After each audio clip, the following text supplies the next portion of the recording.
Democrats can either get on board or they can prepare to lose another election just like they did on November 5th. The drama between Karoline and The View abruptly intensifies. Now, the hosts are scrambling to tidy up the catastrophe that Karoline tore apart. Did they not foresee this?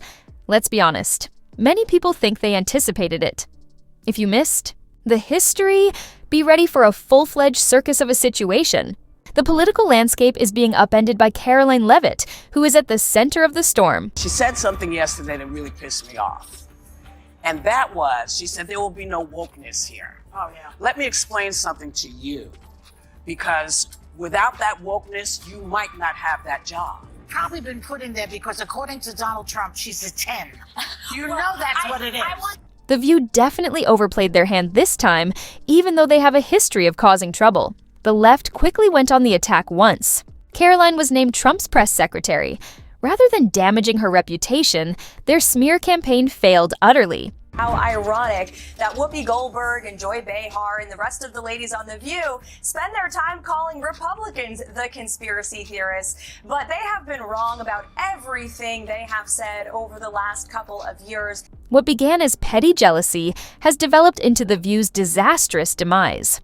The hosts now have to repair the damage after Karoline's audacious strategy ruined their credibility and led to the collapse of their narrative.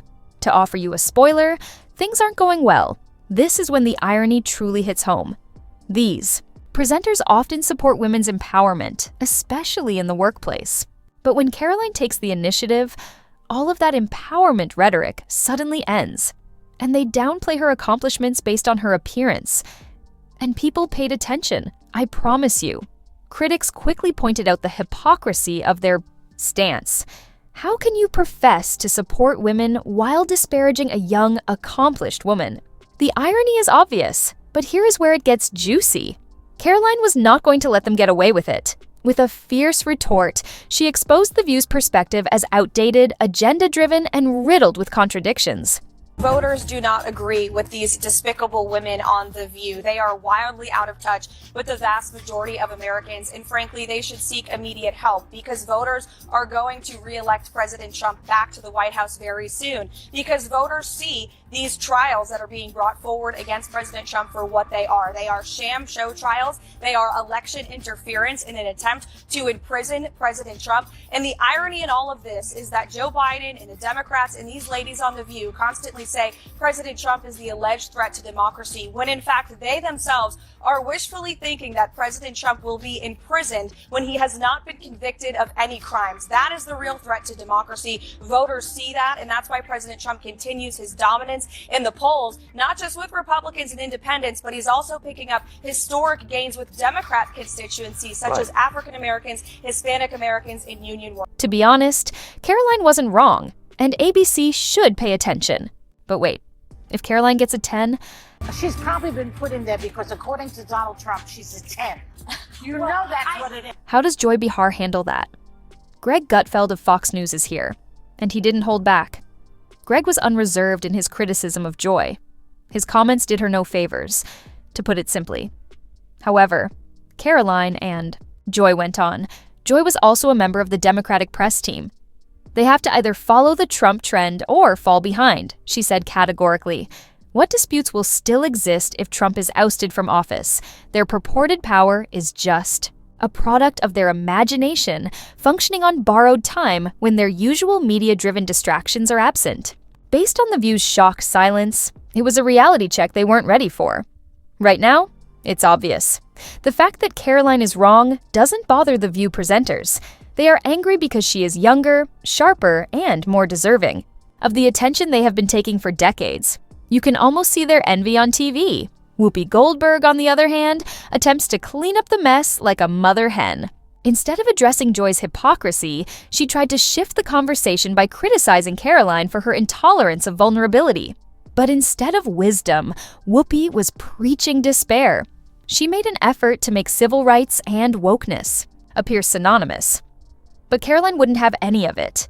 It became glaringly clear that Whoopi either doesn't know the difference or is deliberately misleading her audience as Karoline viciously and precisely shut her down in a now viral moment.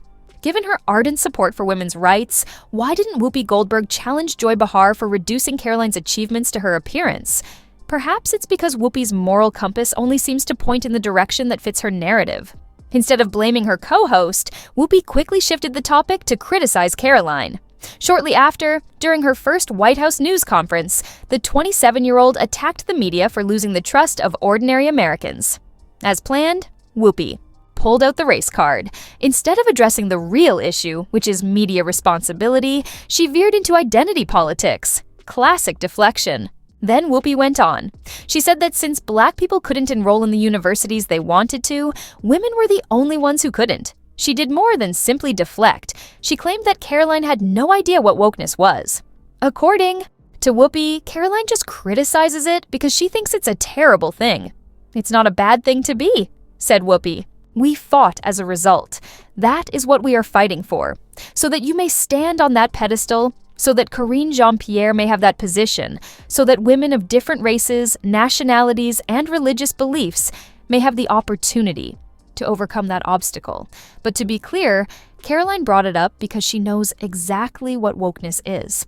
Whoopi's attempt to deceive the public by assuming Karoline was only using fashionable phrases was a total failure. If you think Karoline Leavitt didn't deserve her job, you may not be familiar with her story. Karoline Claire Leavitt was raised in a Roman Catholic home in Atkinson, New Hampshire. Her parents owned an ice cream shop and a used car store in Plaistow. She played NCAA Division II softball at Central Catholic High School in Massachusetts before earning a scholarship to St.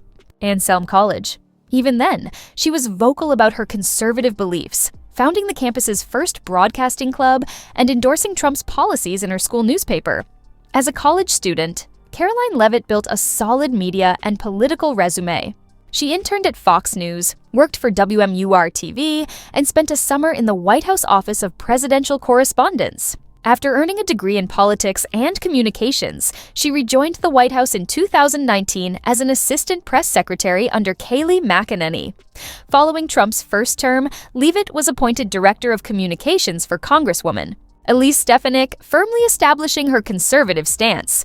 By 2022, Leavitt was ready to enter politics herself. When she ran for a U.S. House seat in New Hampshire's 1st District, her audacious Trump-style campaign attracted national attention. She was backed by well-known figures like Ted Cruz, Elise Stefanik, and Lauren Boebert, who criticized her opponent, Matt Mowers, for being a member of the Republican establishment. Despite the odds against her, she prevailed in the Republican primary but lost the general election to Democrat incumbent Chris Pappas. Leavitt went on to serve as Trump's national press secretary for the 2024 campaign, where her direct and unapologetic approach garnered her recognition and a great deal of admiration from Trump supporters. In January 2025, she was appointed the youngest White House press secretary in American history. Whether you agree with Karoline Leavitt or not, she has made a name for herself in politics. How do you feel about Karoline Leavitt's bold strategy? And the turmoil with The View? Do you think The View overreached? Or is Karoline's influence on politics just getting started? So what do you think? Drop your thoughts in the comments section below. And if you don't want to miss out on the hottest celebrity news, make sure to subscribe to Daily Finder.